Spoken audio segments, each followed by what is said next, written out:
10-day trip. Man, things are really exciting. There's good and there's bad, and we're just watching God work in all of it.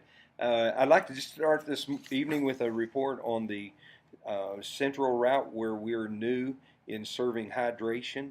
And they just kind of had a low day. It didn't go very far, only had one gas stop. But Sergeant Rock, who's leading that team, told me that he's been able to tell his personal story of faith several times of his emotional and spiritual healing from losing an arm in Vietnam. And he said the appreciation is just overwhelming from that group up there that is receiving hydration from our ministry. And then over on the route on the southern end of our country, Wes Alvarez, spoke to him a couple of times today. Well, it's been a challenge, but I think the best way we can say it is they've had some divine intervention. We've lost two pickups down there today. We've recaptured one of them, praise God. It was my 1-ton dually. There was the belt broke off of the engine, and there was a farmer who stopped. Now, Goodwrench, which is Pastor Mark Richardson, says that my truck is engine specific, year specific for that belt that runs all of the electrical and cooling system on the truck.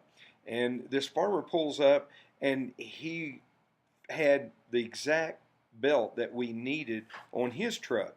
And so he went back to his truck with his bare hands. And now, if you're not a mechanic, or if you've not tried to do some shade tree mechanic, you don't know, but that serpentine belt is a very difficult piece of equipment to get off of there.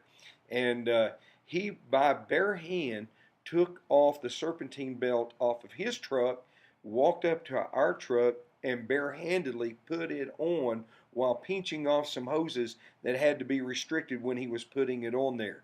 Now, if that's not incredible enough, if that's not divine intervention enough, he wouldn't take a penny from us.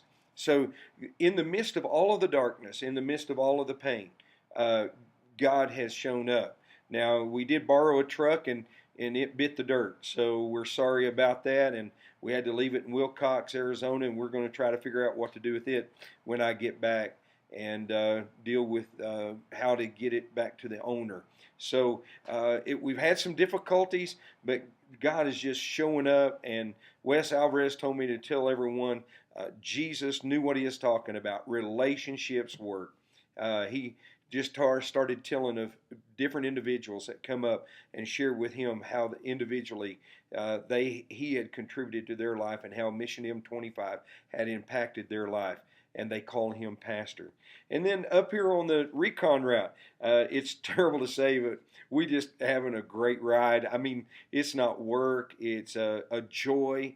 There's just about 30 of us, and so we're not doing wrecks, we're not doing pickups, and all of those kind of things. And an incredible opportunity. Today, Wayne and Tom, you're going to see some pictures of them doing hydration.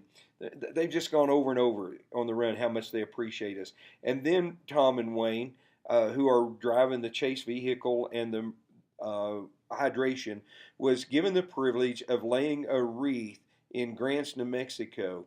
And their commander of the VFW, Fred Gray, passed away Tuesday night, and he had put all this work together for us.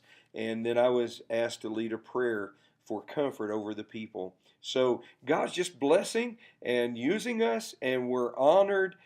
Keep praying for us.